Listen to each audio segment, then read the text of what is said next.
En los regímenes autoritarios de izquierda, la tortura no es un accidente, ni un desvío, ni un error.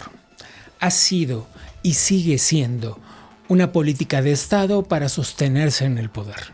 Desde la Checa soviética de hace un siglo hasta el actual Servicio Bolivariano de Inteligencia Nacional venezolano en el infame Helicoide, pasando por las cárceles del castrismo, Villamarista, la represión en Nicaragua y los campos de exterminio del Khmer Rouge comunista ahí en Camboya. La tortura se usó y se usa todavía, no solo para castigar, sino para moldear al hombre nuevo. Un proyecto que prometía justicia social, pero sembró dolor y silencio y muerte.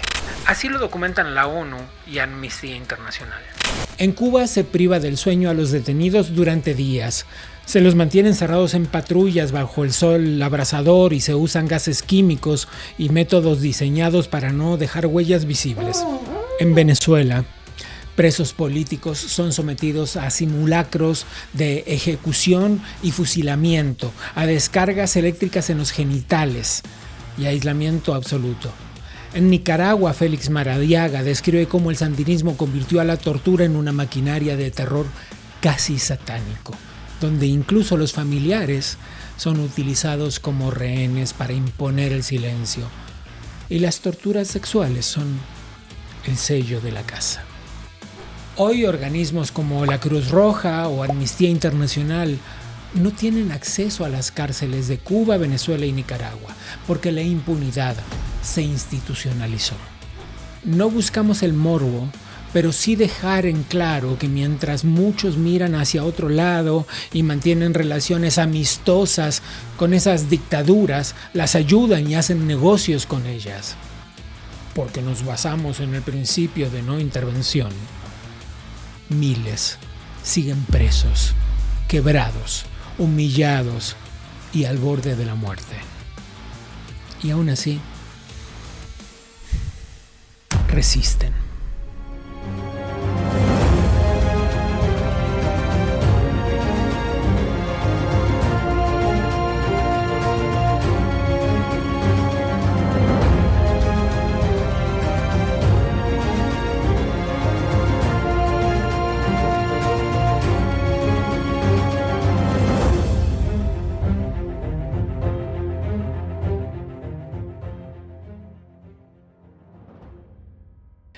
La tortura se ha utilizado sistemáticamente por los regímenes autoritarios autodenominados de izquierda, socialistas, comunistas, revolucionarios.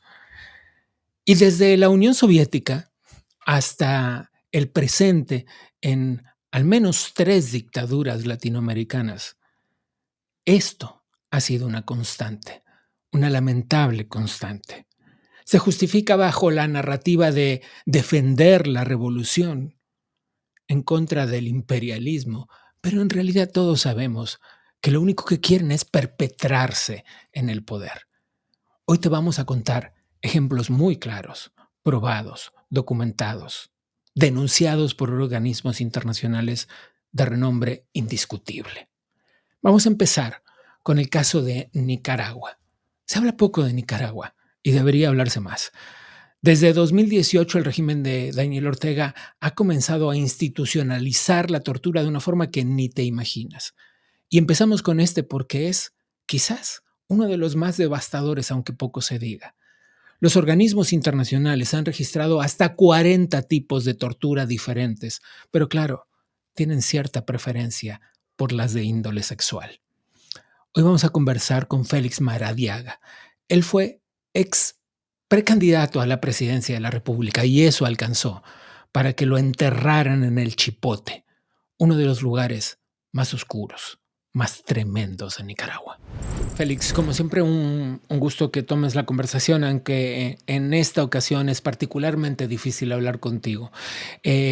Hablaremos durante todo el programa sobre tortura, sobre cómo los regímenes autoritarios de izquierda toman la tortura como una herramienta para perpetuarse en el poder. Pero tú no solo eres una víctima, eres también alguien que ha conversado con muchas otras víctimas y por eso te agradezco la conversación. Y gracias por poner este tema sobre la mesa, fundamental. Empecemos por lo básico. Estuviste 611 días preso, de ellos poco más de 70 en aislamiento total. Fuiste privado de recibir atención médica oportuna cuando fue necesario. Y esto es, permíteme la exageración y la brutalidad, es lo menos que son capaces de hacer. Efectivamente, y claro que hay nicaragüenses que incluso fueron asesinados en la cárcel por torturas extremas, por tratos inhumanos, otros nicaragüenses a lo largo de la historia en manos de la dictadura sandinista, que ha hecho de la tortura un instrumento perverso de control y de miedo, un mecanismo para digamos, de alguna forma usar el terror como mecanismo de inmovilizar a la sociedad. En carne propia te puedo decir que viví cosas que aún no estoy preparado para hablarlas públicamente, pero estar en una celda durante casi 2 años sin ningún acceso a la lectura, sin ni siquiera una Biblia, durante largos meses casi en total oscuridad, con privación extrema de alimentos, con privación extrema de agua. Te puedo decir que en carne propia pude testificar y pude vivir que la tortura está diseñada para golpear los elementos esenciales de la dignidad de la persona humana y la propiedad fundamental del ser humano, que es su cuerpo y su mente. Y no solamente para golpear directamente a la víctima de la tortura, a la víctima del trato inhumano, sino a los familiares. Por ejemplo, en el caso de Nicaragua, los familiares tenían que hacer en el perverso lugar conocido como el Chipote, filas de hasta 3 horas para poder entregar nuestra cuota diaria de una botella de agua. Te puedes imaginar familiares que venían desde largas distancias para poder llevar una botella con agua. Y esto tiene como propósito humillar, tiene como propósito golpear la dignidad y naturalmente torturas mucho más extremas. De hecho, acaba de fallecer en situaciones muy lamentables uno de los 222 presos políticos que venía con nosotros en el avión. Fue uno de los casos más extremos porque sus partes genitales fueron parcialmente mutiladas en los arrestos del año 2018, un caso que yo tuve que verificar y documentar personalmente.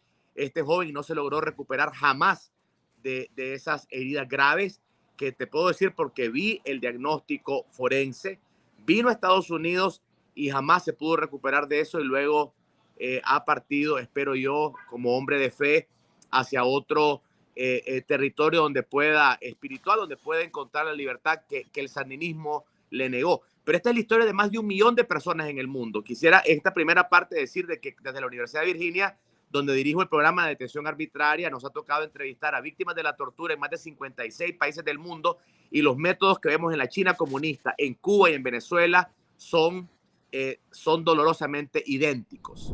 Quiero detenerme un poco y juro que no es por morbo, sino porque acabas de hacer hincapié en un asunto muy, muy claro. Y es que cuando se trata de la descripción de los procedimientos de tortura en distintas partes del mundo, parece ser que Nicaragua se caracteriza por tener particular atención en la tortura sexual.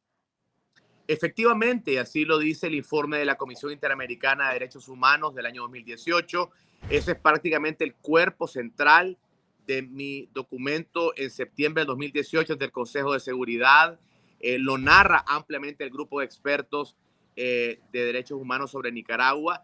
El régimen de Ortega tiene esa característica, un morbo casi satánico, porque francamente no encuentro otra forma de describirlo, del abuso sexual en las cárceles. Esto ha sido ampliamente documentado, la cantidad de mujeres, incluso de hombres, que como te conté el caso de este joven, Mm. fueron de alguna forma violentados de esa manera. Pero además de eso, el uso de otro tipo de trato inhumano, que es la tortura que no deja cicatriz en la piel. Tratos inhumanos, en algunos textos se utiliza una terminología que a mí personalmente no me gusta, que es el concepto de tortura blanca, pero algunos Sí. textos así lo definen, que es la privación del sonido, la privación sensorial, el confinamiento en solitario por largos periodos de tiempo, hasta tratar de romper digamos, la resiliencia de las personas. El régimen de Ortega ha perfeccionado los métodos porque los viene experimentando desde que la revolución sandinista se enquistó en el poder en el año 79. Y te quiero decir que cuando visité recientemente los territorios, parte de los territorios liberados por Ucrania en la ocupación, frente a la ocupación ilegal de Rusia, he visitado esos territorios en Ucrania y entrevisté a sobrevivientes ucranianos de las torturas rusas. Realmente me sorprendió la similitud de los métodos. Claro. Es decir, este ecosistema de dictadores ha replicado esos métodos de tortura que tienen como propósito llenar de miedo a la sociedad civil, amedrentar a la familia, que el preso político cuando sale de la cárcel no tiene voluntad de retomar la lucha porque tratan de romper su espíritu y romper el cuerpo, y también de aterrorizar a cualquier persona que decida dar un paso al frente para enfrentar las dictaduras. Casi nunca lo logran, debo decirlo, pero es un método perverso. Sin embargo, hay dos puntos que quisiera hablar contigo respecto de que casi nunca lo logran. En realidad, si me permites un poco, eh, señalar algunos puntos, porque yo siento que sí muchas veces lo logran, mi estimado Félix, cuando hacen una particular persecución de las familias de los presos políticos o de las familias incluso de los exiliados. Otro de los puntos muy característicos de Nicaragua es que ponen particular atención en esto. En otros casos, como en Venezuela o con Cuba, no estoy diciendo que sean menores, pero digo, una vez que se exilian, la cosa parece apagarse. Sin embargo, a lo largo de los años que llevamos haciendo este programa y de las veces que intentamos abordar el tema del régimen nicaragüense, siempre nos topamos con mucho miedo, incluso de las personas, no de los protagonistas de la historia, sino de las familias, porque la persecución que ejercen sobre las familias es muy fuerte. Tenés toda la razón, y eso se llama represión transnacional, que es básicamente cuando la persona está exiliada, el régimen opresor trata de imponer sus reglas aún fuera de su jurisdicción nacional. En otras palabras, debe imponer censura aún al exiliado. ¿Y cómo lo hace? Manteniendo a las familias que no pueden salir del país como rehenes. Y perdón que use un ejemplo personal. En septiembre del año pasado, la familia de mi madre recibió la advertencia que si yo seguía dando entrevistas como estas, todas las propiedades de mi madre serían confiscadas. Mi madre tuvo la valentía de decirme, hijo, no te calles, y como consecuencia, en octubre del año pasado, todas las propiedades de mi madre fueron confiscadas. Este es un tema relacionado a la tortura, aunque no es directamente la tortura, es la represión transnacional, el método de utilizar a las familias que quedaron dentro del país como rehenes para que los exiliados no hablen. Y efectivamente, como muy bien lo has dicho, en el caso de la represión transnacional, sí ha impuesto una lamentable mordaza en un buen número de exiliados. Así es. En tu caso específico, la Comisión Interamericana de Derechos Humanos jugó un rol importante a la hora de tu liberación, digamos, y de ejercer presión. Sin embargo, estamos viendo en los últimos tiempos, particularmente en el caso de Venezuela y de Nicaragua, que hay un silencio absoluto y que no hay organizaciones internacionales que puedan entrar como veedores. ¿Qué está pasando? La comunidad internacional está desconcertada, hay que reconocer con toda franqueza, y yo lo he dicho, aunque no estoy en el concurso de popularidad, no suelo ser una persona que se calla lo que piensa. Los organismos internacionales no están preparados para enfrentar las nuevas tácticas de los órganos dictatoriales que han aprendido a disfrazar sus metodologías de forma tal que los órganos internacionales siguen hablando de resoluciones y de tratados y de convenios que francamente a estas tiranías no les importan. Tenemos que encontrar nuevas formas de lucha. La comunidad democrática del mundo libre, porque lamentablemente el hecho de ser un país democrático no quiere decir que estamos en la misma página. Hay muchos organismos democráticos que tienen estructuras diplomáticas, burocráticas, que no tienen un gran compromiso con esta lucha. Hay otros que sí lo tienen, pero aquellos que estamos convencidos que esta es una batalla, es una guerra sin armas, pero una guerra entre la tiranía y la libertad, deben utilizar métodos mucho más fuertes para enfrentar a la tiranía. Es Félix Maradiaga, ex preso político, ex precandidato a la presidencia, lo que le costó justamente la libertad durante años. Yo, como siempre, te agradezco enormemente esta conversación y la valentía. Gracias.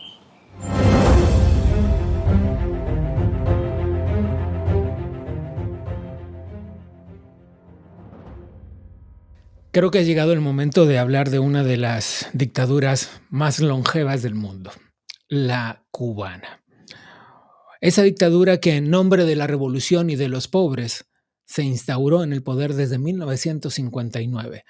Y en nombre de esa revolución, del socialismo, de la izquierda, del Partido Comunista y de la defensa de sus ideales, ha cometido las peores atrocidades de las que se tiene registro en la historia moderna. Desde los trabajos forzados de las UMAP hasta la Villa Marista, pasando por la cabaña y todo lo que puedas imaginarte. Hay alguien que se ha dedicado a documentar la tortura reciente, actual, no la de hace 60 años, la que todavía hoy pasa. Ese es el periodista Joe Suárez. Joe, gracias por la conversación. Te has dedicado a estudiar la sistematización de la tortura en Cuba, un hecho increíble por donde se mire en estos tiempos. Sí, desgraciadamente, como bien dice Gabriel, la tortura en Cuba todavía hoy persiste, pero es algo que viene desde los años 60, desde el inicio de la Revolución Socialista. Yo siempre digo que en la construcción del socialismo la tortura es una especie de columna y desgraciadamente en Cuba incluso lo vimos exportado porque no solo se atacaba con estos métodos terribles a personas que eran parte de la resistencia cívica y de la resistencia al socialismo desde el punto de vista violento, desde otros puntos de vista, sino que también esto se exportó. Hay historias de John McCain, el político estadounidense, contando cómo él vivió en Vietnam, cómo presenció que cubanos torturaban a estadounidenses en Vietnam, incluso hasta la muerte, dice en su libro de memorias. Otros políticos estadounidenses que también participaron de esa guerra lo testifican también en otros libros. Tenemos el caso de las UMAP, las Unidades Militares de Ayuda a la Producción, donde había torturas como dejar a la intemperie a los reclusos allí para que estuvieran a merced del clima, a merced de los insectos, en lugares lejanos de Cuba, remotos de Cuba, como las llanuras de Camagüey. Y tenemos también el caso de los plantados. En la película Plantados de Lilo Villaplana se explica, se expresa visualmente muy bien los tipos de torturas que habían allí, las golpizas terribles, la privación de asistencia médica, el aislamiento para quebrar psicológicamente y físicamente a las personas que estaban encarceladas. Desde hace unas 3 décadas al menos hay organizaciones internacionales de derechos humanos, desde Human Rights Watch hasta la icónica Cruz Roja, han intentado entrar a Cuba, específicamente hacer inspecciones en las cárceles y desde luego el régimen cubano, la dictadura cubana no lo ha permitido. Eso está ampliamente documentado, está en las noticias en casi todas partes del mundo. Sucede que hay algunos momentos, periodos a veces y momentos muy específicos en otras circunstancias en las que Cuba ha recurrido a la tortura de manera indiscriminada. Quizás los más recientes y más presentes en la memoria colectiva sean los detenidos del 11J o de los de noviembre del mismo año que participaron de una protesta popular y la dictadura sencillamente los encarceló, los persiguió y los condenó a décadas. Sí, es correcto.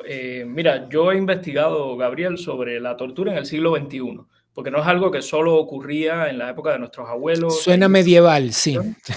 sino que hoy lo siguen implementando. Muchos de los métodos son los mismos. Uno de los trabajos de investigación que me costó el salir al exilio a Cuba, fue de Cuba, fue justamente un reportaje que se llama Cuba, una buena isla para la tortura. Y allí yo hago vamos a decir, un inventario de torturas que el régimen ha aplicado y sigue aplicando hasta el día de hoy en el siglo XXI. Tenemos la historia de María Carla Ares, es una jovencita periodista independiente que estuvo presa en Villa Marista, la infame Lubyanka cubana tropical, y allí, por ejemplo, le impidieron dormir durante 96 horas, decía ella. O sea, te imaginarás el choque psíquico que eso te implica.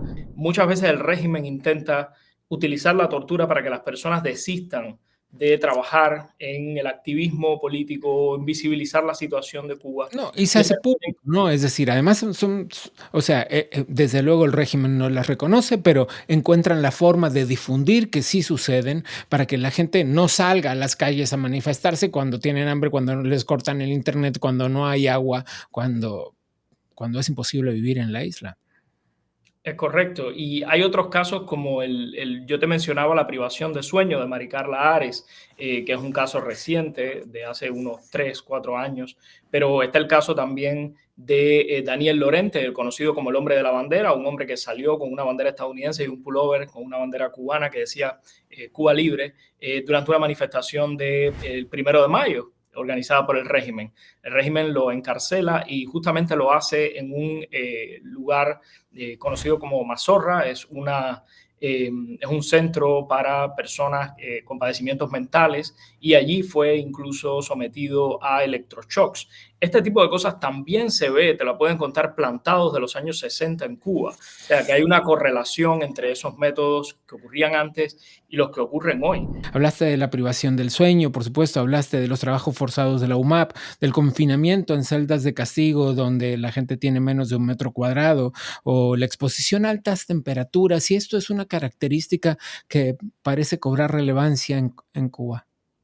Sí, de hecho hay un método de tortura que yo la acuñé como patrulla horno, porque encontré un patrón en este tipo de tortura a la que se exponía a activistas, a artistas, a líderes religiosos que son incómodos para el régimen, que consiste básicamente en aprovechar el ambiente cubano, el clima cubano que es abrasador.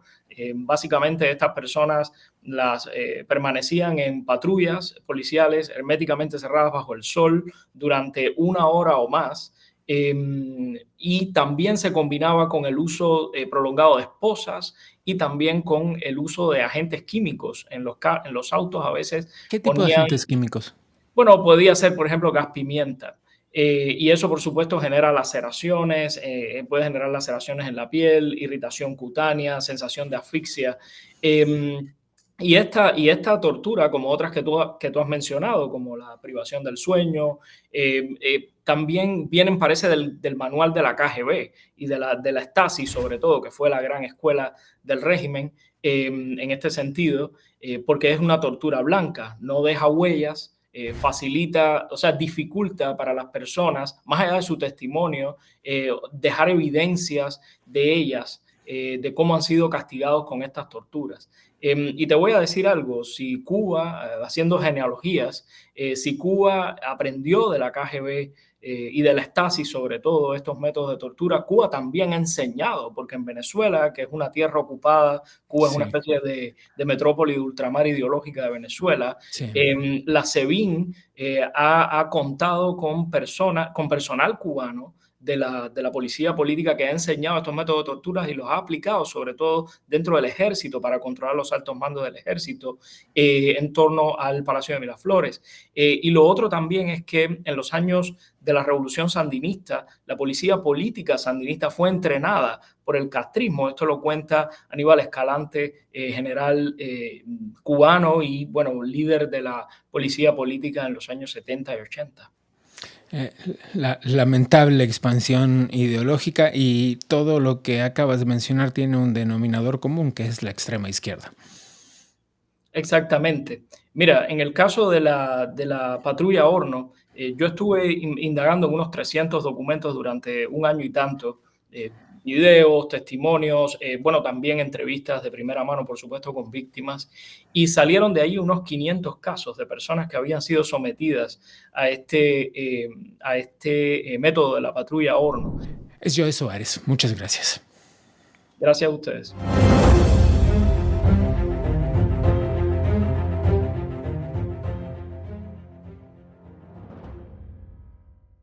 Te habrás dado cuenta ya que las dictaduras de izquierda tienen no solo la tortura como denominador común, también tienen sus santuarios, por decirlo de alguna manera.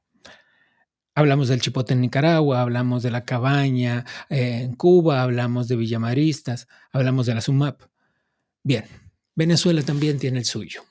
Se llama el Helicoide, un edificio gracioso en su forma, una especie de estructura cónica o piramidal, construida originalmente para ser un centro comercial. Hoy es un centro de detención clandestina. Allí se encuentran cientos de personas y los testimonios del terror que de ahí salieron, de quienes sobrevivieron, son escalofriantes. Hugo Chávez y Nicolás Maduro se han dedicado a perpetrar la tortura desde que llegaron al poder. Y el caso de Venezuela, igual que el de Cuba, e igual que el de Nicaragua, tiene otra característica y es que prohíben la entrada de los organismos internacionales que podrían dar testimonio de eso, que podrían denunciarlo internacionalmente. La Cruz Roja, Human Rights Watch, Amnistía Internacional y puedo seguir. El punto es que hoy quiero contarles la historia de una persona en especial. Hay que decir antes que nada que la represión en Venezuela ha recrudecido después de las protestas de las elecciones que proclamaron como ganador del fraude, claramente no lo dicen así, pero del fraude electoral, a Nicolás Maduro sin presentar un solo documento que lo avalara. Esta historia que quiero contarles hoy se junta con la de muchas otras personas que incluye las detenciones arbitrarias por miles, la desaparición forzada, la tortura incluso para niñas y niños. Eso lo denunció claramente Human Rights Watch. Hoy quiero contarles la historia de Perkins Rocha, un abogado que por activista acabó en la cárcel, sigue en la cárcel, sigue hasta donde se sabe en el Helicoide, con traición a la patria como cargo, como sedición y muchas otras cosas. Vamos a conversar con María Constanza Cipriani, su mujer, que es abogada y es desde luego quien está llevando la bandera de esta causa. María, muchas gracias por tomar esta conversación. Muchísimas gracias a ustedes. Es un tema particularmente complicado el de tu marido, el abogado Perkins Rocha, un caso que ha tomado relevancia a nivel global por esta invención de casos de conspiración y qué más. Conspiración, traición a la patria, instigación al odio, asociación para delinquir y terrorismo. Nada menos. ¿Dónde está preso tu marido, María? Según la información que me dio la defensa pública, en el Helicoide, en la sede del SEBIN. Otra vez, nada menos. Probablemente el más horroroso del que se tenga noticia en los gobiernos contemporáneos de América Latina. Así es, así es. Bueno, hay muchos videos y muchos trabajos que se han hecho sobre la situación en el Helicoide, ¿no?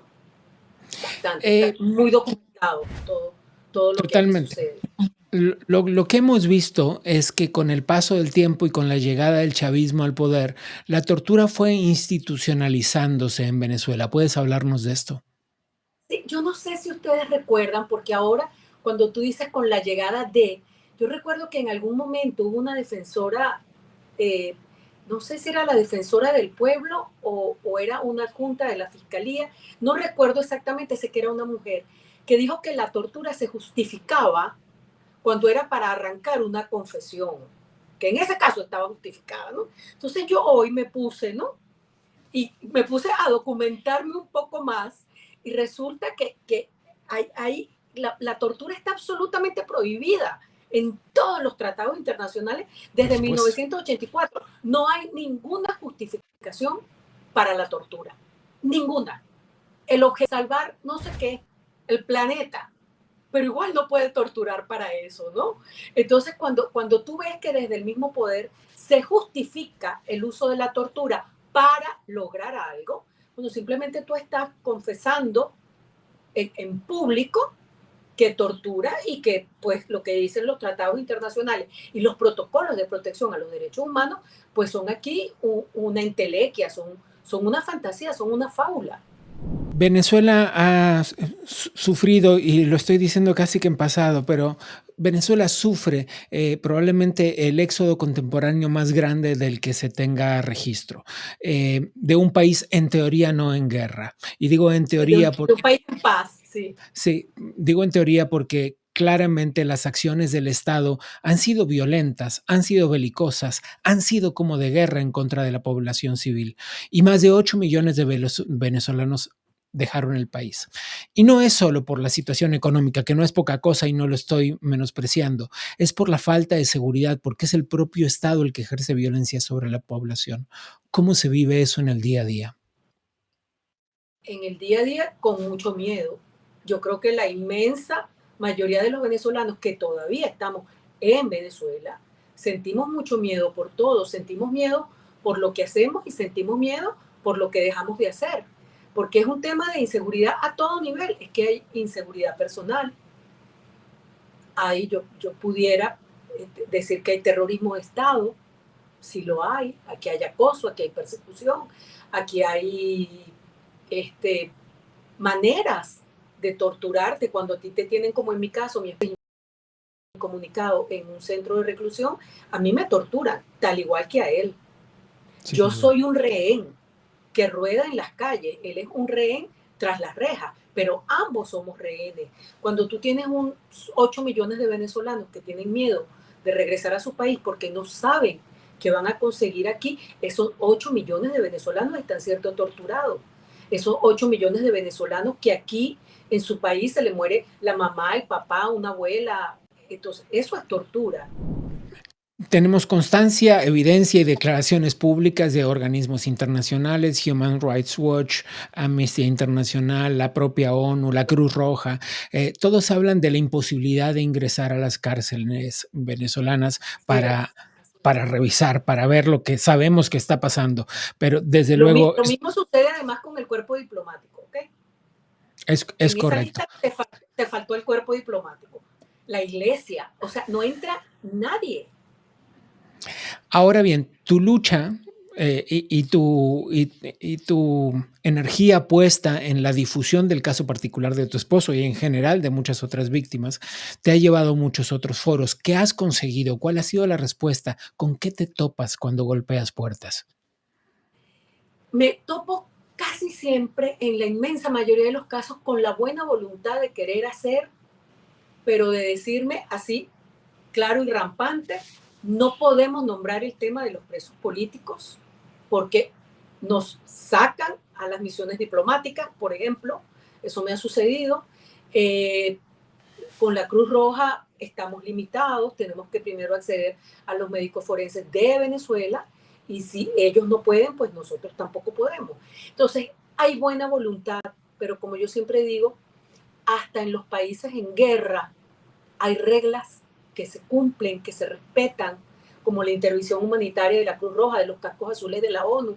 O sea, en que esos países cuando hay gente que hay que sacar porque tiene problemas de salud, dicen, vamos a aplicar el protocolo aquí de guerra, los tratados que dicen que a los que están enfermos hay que sacarlos. Que se puede hacer un intercambio humanitario de, por ejemplo, el caso de Colombia, cuando hubo el intercambio humanitario de los secuestrados por la guerrilla del ELN y de la FARC. Sí. Ahorita con Israel y Palestina, el problema es que como aquí no estamos formalmente en guerra, ninguno de esos protocolos se puede aplicar y estamos, bueno, rehenes de lo que quiera el dueño del poder, porque en este momento el poder todos sabemos quién lo tiene. María Constanza, tú eres una abogada y independientemente de tus ideologías o de tus posturas políticas, cuando se habla de legalidad se habla de democracia, de Estado de Derecho, de participación ciudadana. El relato dice que Venezuela es una democracia. Los países que la saludan, entre ellos México, dicen que Venezuela es una democracia. Pero ¿cómo es tu día a día? ¿Puedes asegurar que en Venezuela se vive en democracia? Bueno, lo que pasa es que la democracia, como yo la entiendo, como la viví en la Cuarta República, como se llama aquí, era una democracia donde yo podía escribir en un periódico lo que me provocara, donde yo podía pararme en una plaza pública a decir lo que quisiera, a emitir mi opinión, sin que eso fuese causa para que me acusaran de terrorismo. El escrutinio público, el escrutinio del espacio público y el espacio muy reducido de vida privada de los que ostentan el poder en cargos de elección popular, pues bueno, se abre para que los ciudadanos, los gobernados, digamos, podamos expresar y cuestionar las ejecutorias del gobierno electo legítimamente. Ahora, Totalmente. si usted vive en un país donde la libertad de expresión es una quimera, donde el espacio público se ha reducido a niveles casi que inexistentes, donde el cuestionamiento a las autoridades es imposible de hacer porque es un sistema cooptado todo a favor del que ostenta el poder en este momento, pues es muy cuesta arriba hablar de democracia. Es María Constanza Cipriani, es la abogada y activista, esposa del preso político Perkins Rocha. Gracias. A ti, muchísimas gracias, muy amable.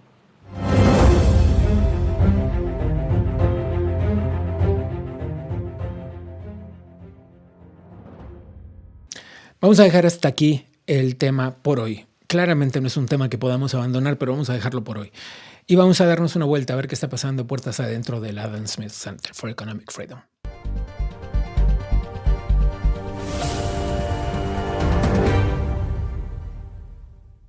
Bueno, ahora sí, es la última llamada para inscribirte en la celebración de este 9 de mayo en Miami de la segunda edición de la Champion of Freedom Gala, una noche de homenaje a quienes defienden las causas de la libertad. Será una jornada de inspiración y comunidad y reflexión. Puedes inscribirte en el enlace que ves aquí en pantalla. También el 9 de mayo, el Adam Smith Center organizará una conversación exclusiva con el presidente de Costa Rica, Rodrigo Chávez. En este encuentro se abordará su estilo de liderazgo, el rol de Costa Rica en la región y los desafíos actuales para la democracia y la estabilidad económica. Será en el Student Academic Success Center y puedes registrarte en el enlace que ves aquí en pantalla también. Por último, déjame contarte que el Adam Smith Center tuvo una destacada participación en Argentina junto a la Fundación Libertad. Presentó el Índice Latinoamericano de Riesgo por Países en la Universidad del SEMA y lideró un almuerzo de trabajo sobre el impacto de la política comercial de Estados Unidos en la región. Y también participó en la Cena de la Libertad, uno de los principales foros del pensamiento político y económico. Soy Gabriel Bauduco. A nombre del Adam Smith Center for Economic Freedom te doy las gracias por habernos acompañado. Claramente hoy no fue un día festivo en el tema que tratamos, pero te invito a que nos acompañes la próxima.